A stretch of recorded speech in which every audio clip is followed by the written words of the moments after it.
Hola amigos y amigas, bienvenidos a nuestro programa de debate político Tesis y Antítesis. Como siempre agradecemos su sintonía cada semana. Lo habíamos mencionado en el programa anterior y hoy lo volveremos a abordar. Se trata de otros aspectos del Código Orgánico Monetario y Financiero, normativa que por su extensión y sobre todo importancia merece ser desmenuzada poco a poco. Recuerden que llegamos hasta ustedes gracias a la señal de la televisión legislativa del Ecuador por los canales 42 en Quito, 22 en Guayaquil, 27 en la ciudad de Cuenca. También por la señal de internet a través de envivo.asambleanacional.gov.es. Agradecemos también por la reproducción de Tesis y Antítesis a la red de canales comunitarios regionales del Ecuador asociados SECREA y al portal de noticias ecuadorenvivo.com. Las reacciones a los contenidos del Código Orgánico Monetario y Financiero son diarias. Podemos citar a la Asociación de Bancos Privados del Ecuador, a los representantes de la economía popular y solidaria, a los colectivos de mujeres, al Comité Empresarial Ecuatoriano, entre otros. Veamos un video a continuación. El lunes 13 de julio, las cámaras del país en un comunicado público señalaron las siguientes preocupaciones. 1. La categorización del servicio bancario como un servicio de orden público de potestad del Estado, lo cual generaría un amplio margen de discrecionalidad. Las atribuciones entregadas a la nueva Junta de Política y Regulación Monetaria y Financiera y la inmunidad de sus miembros. La potencial discrecionalidad en el manejo de temas eminentemente técnicos tales como los recursos que administra el Banco Central del Ecuador, la administración de divisas para dirigir la orientación del comercio exterior, la emisión de la moneda nacional y dinero electrónico, las regulaciones a las operaciones crediticias que realicen las empresas no financieras en cuanto a exigir parámetros de liquidez, de solvencia, endeudamiento o inclusive de activos en el exterior. La regulación del sistema financiero alejándose de las realidades del mercado puede provocar distorsiones en la economía y por tanto puede generar señales negativas para el desarrollo del aparato productivo. El control estatal de las inversiones del IES. También consideran que el proyecto no aborda temas como la promoción de competencias en el mercado de capitales, el abaratamiento del costo del dinero y facilitar el acceso al crédito de parte de actores que tienen una disposición limitada.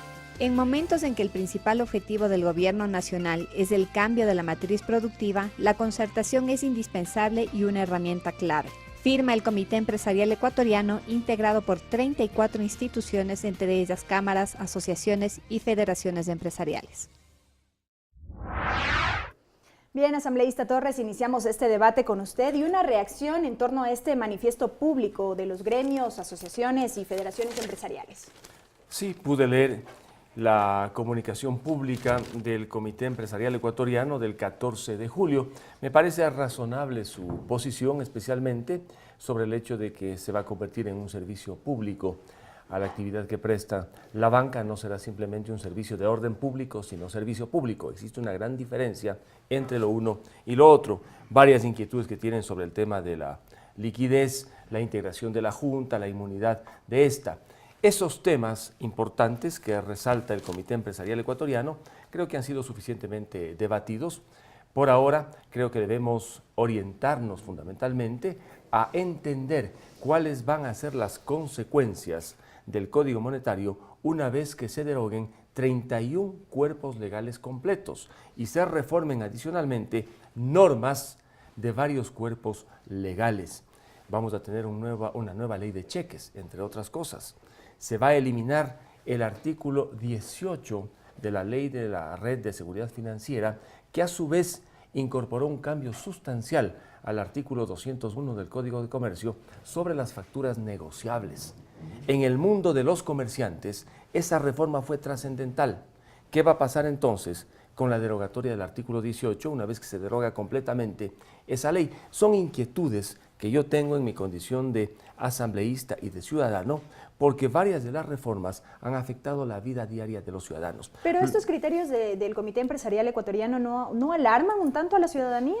¿No podrían ser un tanto exagerados? No, porque se habla en términos generales, ellos ponen mucho énfasis, por ejemplo, en el dinero de los depositantes, dicen que la banca maneja el dinero de los depositantes, y es verdad, una mínima parte del dinero que maneja la banca es dinero de los propios banqueros. Creo que los términos del manifiesto son bastante moderados, prudentes. No hay la palabra crisis, por ejemplo, en este manifiesto que tanto ha venido alarmando especialmente a los órganos reguladores de la comunicación.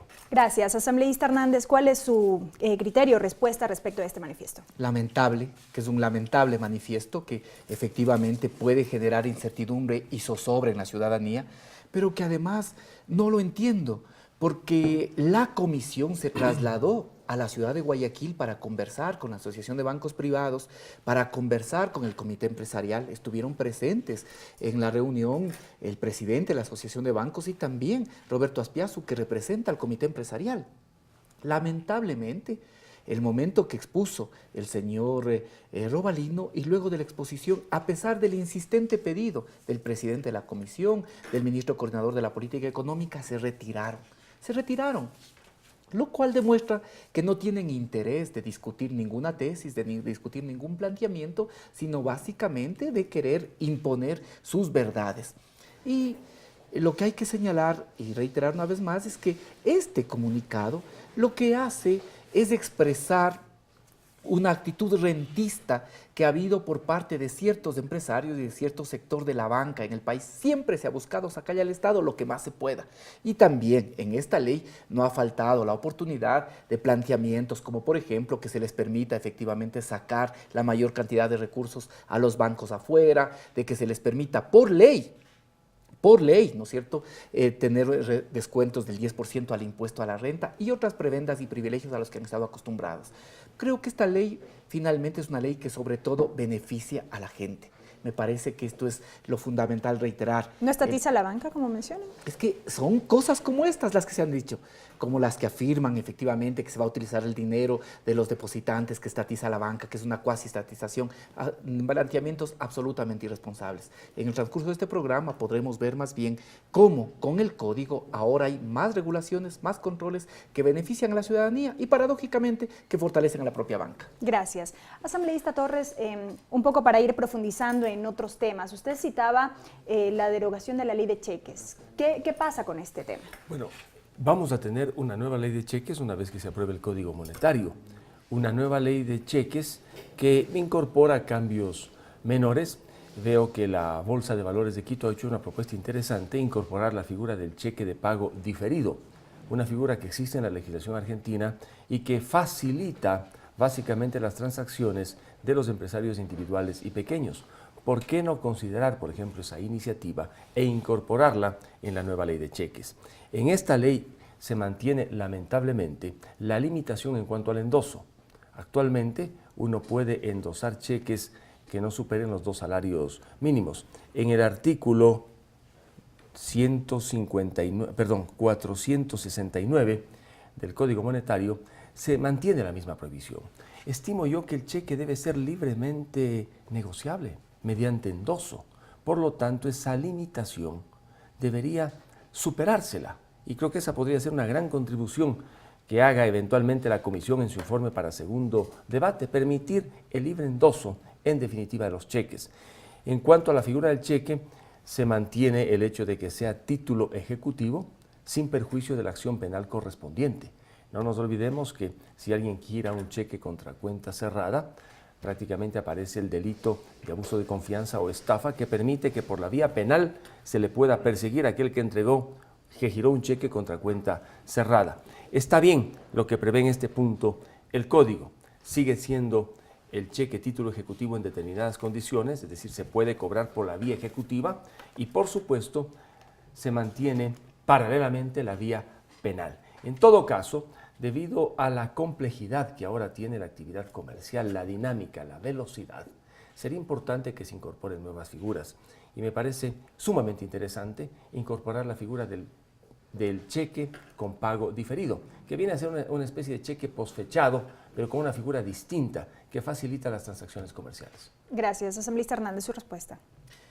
La comisión, en el informe que presentó el día de ayer para segundo debate, incorpora algunos cambios. Entre esos, por ejemplo, no deja que en la ley la regulación respecto del monto de los cheques que se pueden endosar, sino que esto tiene que ser a través de regulaciones que se establezcan en la Junta.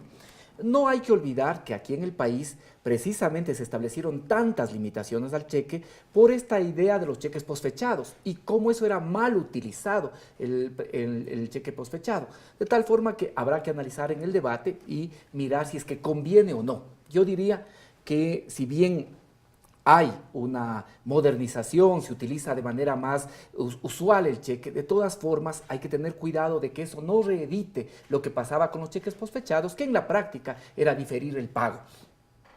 En la legislación de cheques no ha habido modificaciones, prácticamente se mantiene de forma más acotada, de forma más resumida y también yo diría más actual lo que ya está presente en la actual ley. Pero en cambio la ley sí tiene otros beneficios que yo no quisiera dejar de decirlos. Primero, la ley impide que personas con conflicto de interés puedan manejar la banca. La ley impide que personas que tienen información privilegiada puedan después de haber sido funcionarios públicos, manejar el sistema financiero público de la economía popular solidaria. La ley permite regular el crédito que presentan las grandes cadenas comerciales. Esto es importante, es una actividad no financiera, pero que finalmente genera créditos para los ciudadanos. La ley, esta vez, en esta idea de inclusión, va a permitir cosas importantes, como por ejemplo regular el costo de los pequeños comercios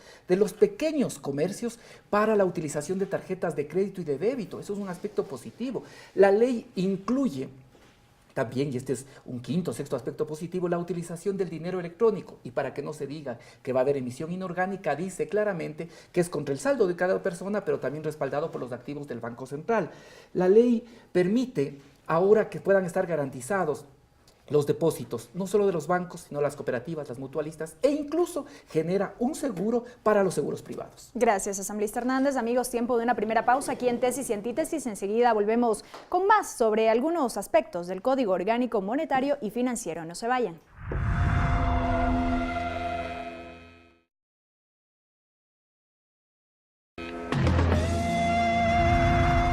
Amigos, estamos de regreso con más de Tesis y Antítesis. El tema de hoy, el Código Orgánico Monetario y Financiero. Recuerden que llegamos a ustedes gracias a la señal de la televisión legislativa en los canales 42 en Quito, 22 en Guayaquil, 27 en la ciudad de Cuenca. También por internet a través de envivo.asambleanacional.gov.es y por el portal de noticias ecuadorenvivo.com. Vamos desarrollando un poco más sobre el Código Monetario, en el que una de sus propuestas es la creación de un seguro para los depositantes. ¿Qué le parece esta idea a la gente en la calle? Lo vemos a continuación. Depositar 100 y que me van a dar 32, no es así tampoco. Yo no estaría de acuerdo, porque si yo dejo mi dinero, unos $100.000, igual me gustaría que me devuelvan la misma cantidad y que no me den un techo como ya pasó en años anteriores. Cada vez que lo necesite, aunque sea un dolarito, pues me sirve. Y que el banco me lo retenga no sería justo, porque ya pasamos por eso. Entonces, hay que buscar unas alternativas que beneficien a todos los depositantes, al pueblo. Hay que proteger al pueblo. Porque muchas veces el ahorrista hace mucho sacrificio y hay desconfianza que los bancos quiebran, pues no. Entonces el Estado se responde, principalmente para la gente mediana. Sí sería bueno de que haya un seguro bancario. Sería lo mejor que pueden hacer para que la gente nos sintamos seguros de tener un ahorro en un banco. El cliente no tiene que perder. ¿Por qué tiene que perder? Tiene que haber alguna solución que emitan las mismas financieras, bancos, qué sé yo. Porque dígase un poquito que uno se tiene, que se avanza a ahorrar, lo poquitito que se tiene, y que le devuelvan de medio en medio, ¿qué hace? Ahora hay un sinnúmero de cooperativas, fantasmas, que todo hacen lo que les da la gana, quiebran cuando quieren y los dineros de nosotros. Unas reglas del juego tienen que estar demasiadamente claras al respecto, ¿no? Porque caso contrario sería una cosa similar a que ya nos pasó. Bien, asambleísta Torres, un seguro de depósitos por $32.000 para cuentas bancarias y de $11.000 en el caso de cooperativas de ahorro y crédito. Bueno, ahora tenemos un seguro de depósitos básicamente para los bancos. Lo que se aclara en la disposición del Código Monetario es que el seguro aumentará a $32.000 y se extenderá también a las cooperativas. Está bien, en la medida en la que se financie debidamente el seguro de depósitos. Sin embargo, existen disposiciones como la General Séptima que preocupan. Si una entidad bancaria financiera entra en liquidación, aquella persona que diga usted tenía en el banco $50,000, va a recibir por el seguro de depósito $32,000. Para poder recuperar los $18,000 restantes, debe demostrar que esos recursos eran lícitos. Debe entregar declaraciones de impuesto a la renta, escrituras y papeles. La pregunta es, ¿por qué? Si la plata es del ciudadano, ¿por qué luego de entregarle los $32,000 garantizados, no se le entrega automáticamente el resto? ¿Para qué tanto trámite? ¿Para qué esa presunción de ilicitud de recursos? Pobre ciudadano, imagínese usted, en una entidad en liquidación que tenga inclusive que justificar la legitimidad de su propio dinero. Allí debería hacerse un cambio sustancial. Si ya tenemos seguro de depósitos, ¿por qué este tipo de limitaciones y restricciones a la hora de cobrar cuando una entidad bancaria esté en liquidación? Pero además del seguro de depósito, existe el famoso fondo de liquidez, que se alimenta, en definitiva, con depósitos de los ciudadanos. Ahora existe el fondo de liquidez, que es una especie de entidad que presta recursos cuando los bancos no tienen liquidez. Que se mantenga en buena hora. Lo que sí me llama la atención es que se quiere utilizar el fondo de liquidez como una especie de garantía para las operaciones de redescuento que podrían realizar las entidades bancarias privadas con el Banco Central. Ese fondo de liquidez tiene que cumplir su función.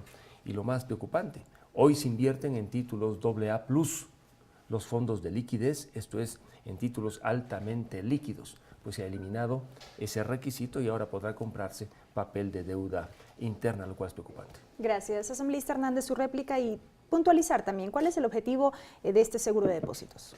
A ver, el seguro de depósitos efectivamente existe, ahora lo que se hace es incluir también al sistema cooperativo, porque ahora solo estaban protegidas las cooperativas más grandes, que eran consideradas de segmento 4 y que ahora serán segmento 1. Ahora todo el sistema cooperativo paulatinamente irá teniendo un seguro de depósitos que para todos. Además, otra cosa importante que se incluyó es también un seguro de seguros privados. Este es otro elemento importante. ¿Para qué? Para proteger precisamente los recursos y los ahorros de los depositantes. Que es fundamental señalar además que nosotros modificamos la disposición general séptima, de tal forma que ahora solo se le podrá pedir que la persona justifique si es que hay presunción de que efectivamente se está sirviendo, por ejemplo, de terceros, de testaferros, para decir claro, con asientos contables que aparecen a última hora, porque eso también pasa. Entonces, ahora se ha mejorado también el texto de la disposición general séptima. Aquí, esta ley, yo vuelvo a señalar, tiene más bien una serie de regulaciones y de controles que mejoran y, paradójicamente, vuelvo a señalar, va a mejorar también la situación de la banca.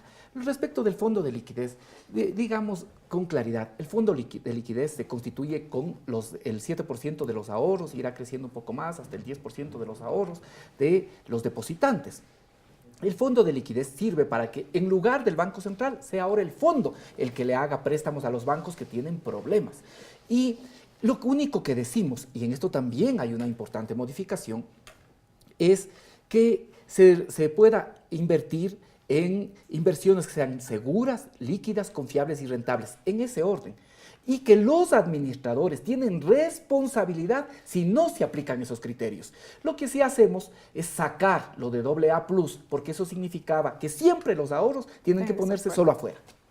Gracias, asambleísta Hernández. Asambleísta Torres, otro tema que inquieta y que ha estado en el debate durante las últimas semanas en la comisión tiene que ver con la eliminación de al menos 11 preasignaciones. ¿Cuál es su criterio?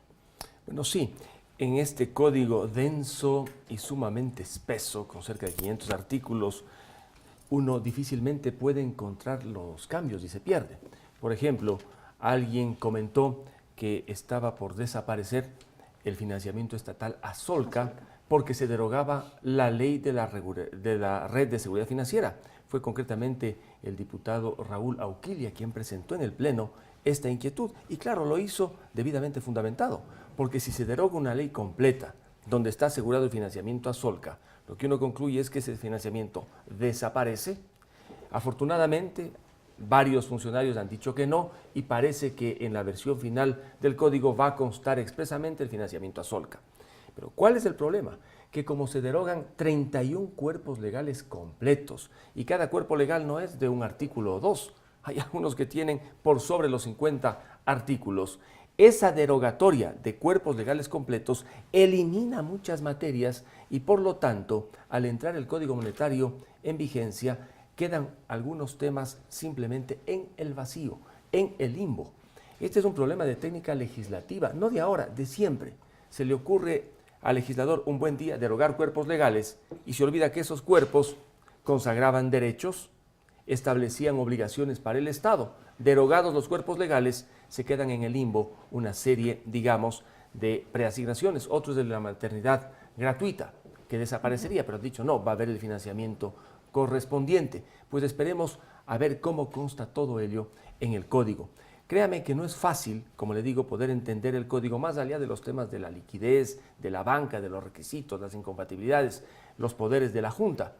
Yo he mencionado, por ejemplo, que al desaparecer la ley de red de seguridad financiera, desaparece el artículo 18 y, claro, entraría de algún momento para los jueces en duda el contenido del artículo 201 del Código de Comercio sobre las facturas comerciales negociables. Gracias, asambleísta Torres. Asambleísta Hernández, bueno, ¿quién mejor que usted como miembro de la Comisión de Régimen Económico que trata esta normativa para que nos comente cuál fue la solución final que se encontró en estos dos casos puntuales precisados por el asambleísta Torres? El tema de Solca y en torno a la ley de maternidad gratuita. A ver, en general, efectivamente se derogan leyes, porque esto lo que está haciendo es sustituyendo una legislación que teníamos dispersa, pero se cuida de que no se afecte los derechos, porque más allá de los fondos, lo que se busca es afectar derechos. ¿Derechos de quiénes? De, por ejemplo, de quienes utilizan los servicios de Solca, y esos recursos se mantienen. No solo que se mantienen, sino que además en la ley se establece que el incremento necesario año a año conforme crezca el presupuesto general del Estado. Lo mismo. El tema de maternidad gratuita creo que es otro elemento importante que señalar. ¿Por qué se generaban estos fondos de maternidad gratuita? Porque en el modelo neoliberal que existía, precisamente no había recursos de la salud pública ni para atender la maternidad gratuita ni la atención a la infancia. Eso ahora está garantizado por la Constitución de la República. Y lo que la Constitución también señala es que no puede existir preasignaciones. Por lo tanto, desaparece el fondo, esta idea del fondo, pero al mismo tiempo se garantizan en general la ley y se garantizan los recursos, no solo los que hasta ahora ha venido recibiendo, sino también el incremento que anualmente existirá. Adicionalmente, vale señalar que también se garantizan los derechos de los trabajadores, porque se señala que quienes estaban a cargo de la unidad ejecutora, por ejemplo, que se generaba a partir del fondo de maternidad gratuita, pues esos trabajadores de la unidad ejecutora podrán pasar al Ministerio de Salud Pública, de tal forma que aquí lo que se hace es garantizar derechos. Esta ley ha buscado, ha cuidado garantizar derechos. Y vuelvo a señalar, creo que en la ley, cuando uno mira ya los beneficios, va a encontrar que cada vez son mayores. Ya hemos señalado aquí varios y podríamos seguir citando algunos de ellos, pero creo sobre todo que lo que permite es mayor seguridad para quienes depositan sus recursos y que va a haber mayor control por parte del Estado. Gracias, asambleísta Hernández. Amigos, una nueva pausa. Enseguida, al volver, en Tesis y Antítesis, continuaremos este debate en torno al Código Monetario y Financiero. No se vayan.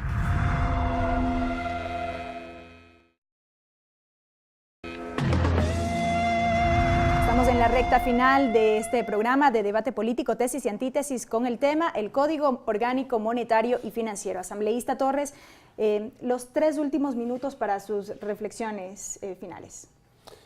Bueno, de lo que ha dicho Virgilio, yo puedo al menos quedarme tranquilo, pero tendré que ver en el papel si efectivamente está debidamente garantizado, sobre todo el financiamiento a Solca, una entidad que viene trabajando con muchísima eficiencia para atender a aquellos que están afectados por esta enfermedad que se ha generalizado tanto, que es el cáncer. Más de 60 millones de dólares que asigna el Estado a esta institución. Así es, independientemente del esfuerzo privado también que se hace y los voluntarios que están allí. Mire, el proyecto Solca es uno de los mejores que tiene el país y por eso no puede estar el Estado lejos, está obligado a financiar y ello tiene que constar definitivamente en la ley. Una disposición que todavía me preocupa, y le pregunto a Virgilio si la han cambiado o no, es la disposición quinta, mediante la cual se les faculta al Procurador General del Estado, al Fiscal General de la Nación y al Contralor General del Estado para que ordenen retenciones temporales de depósitos de ciudadanos en cuentas corrientes del país si ellos presumen que hay un acto ilegal. Me parece esa autorización excesiva, no son jueces estos 3 funcionarios y se prestaría para una serie de arbitrariedades que desde esos espacios se pueda ordenar la retención temporal de cuentas. Que sea un juez es otra cosa, pero no funcionarios que no tienen la condición de jueces. Adicionalmente, lo relacionado con prohibiciones, con incompatibilidades para que una persona desempeñe un cargo u otro, está bien. ¿Cómo puede alguien que tiene acceso a información privilegiada estar un día aquí y el día de mañana allá haciendo grandes negocios? En ello estoy de acuerdo, me parece perfecto. Lo que no está bien es darle tanto poder a la Junta, como habíamos dicho en algunos programas anteriores, para que de alguna manera oriente, dirija, no se limite simplemente a supervisar las actividades que cumplen las entidades bancarias, que ahora están solventes, y en ello quiero ser enfático. Tenemos un sistema financiero solvente y líquido. Podemos estar totalmente tranquilos. Aquí la palabra crisis no puede ser utilizada, pero hay que cuidar indudablemente a ese sistema para que continúe seguro, líquido y, por supuesto, promoviendo el desarrollo nacional. Hablé con el asambleísta Ramiro Aguilar, miembro de la Comisión de lo Económico, y él me indicó que había luchado al interior de esta comisión para que, en cuanto al dinero electrónico, se dijera que va a estar garantizado, entre otros, con los activos. Y esto ha confirmado Virgilio. Me parece bien. Allí no tenemos de qué preocuparnos. Pero lo que yo no entiendo es por qué sigue todavía vigente la regulación del Banco Central, en virtud de la cual se le autoriza al Banco Central a emitir el dinero electrónico. Debieron haber derogado esa regulación para estar todos en paz y en tranquilidad, una vez que hemos conocido que el dinero electrónico siempre estará garantizado por los activos del Banco Central. Gracias, asambleísta Hernández, su turno. A ver, en primer lugar, creo que es importante que las autoridades de control, en ciertos casos, en determinadas ocasiones, puedan también actuar de manera inmediata, hasta que pidan la autorización al juez. Les aseguro que algunos van a desaparecer con el santo y la limosna. Por eso es importante que existan normas como las que se han mencionado. Esta ley, y nosotros hemos cuidado que pueda revisarse, hemos recogido todo lo sensato. Yo me sorprende cuando algunas notas de prensa dicen que se han hecho 4 o 5 cambios. Con seguridad habremos hecho cambios a más de 100 artículos, con seguridad, muchos más, porque hemos ido revisando y analizando cada observación que se ha realizado y de igual forma recogiendo todas aquellas cosas que son sensatas. Pero, y aquí hay el tema medular, hay unos temas que son ideológicos y que no van a poder ser incorporados. Menciono algunos. Para nosotros la dolarización jamás puede ser un principio. Segundo, hemos recibido observaciones que plantean una junta con 8 personas, 5 del sector privado ligados a la banca y 3 del sector público. Eso es poner al ratón a cuidar el queso. Eso nosotros obviamente no vamos a hacer. Hemos recibido observaciones que buscan que prácticamente la Junta no tenga ninguna capacidad para poder controlar la actividad de la banca, o que en el Consejo Consultivo, quienes integran ese Consejo Consultivo puedan tener información privilegiada, que sin conocer previamente esa información no se pueda imponer las regulaciones que sean necesarias para mejor funcionamiento de la propia banca.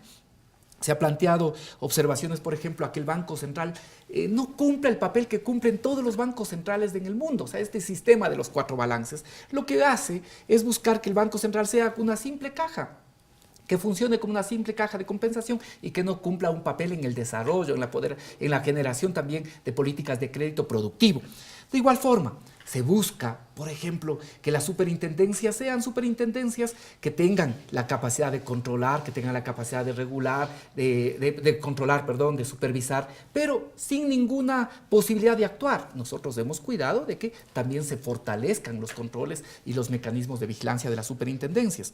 De igual forma, en los directorios, ahora que el directorio de la Corporación Seguro de Depósitos, ahora vamos a poder tener también una labor ordenada que permita manejar las inversiones de los seguros de los depositantes, del fondo de liquidez y de este seguro de seguros privados que también se genera. Es decir, ha construido una estructura que permite fortalecer también estos elementos y hay obviamente observaciones que están en contra de eso.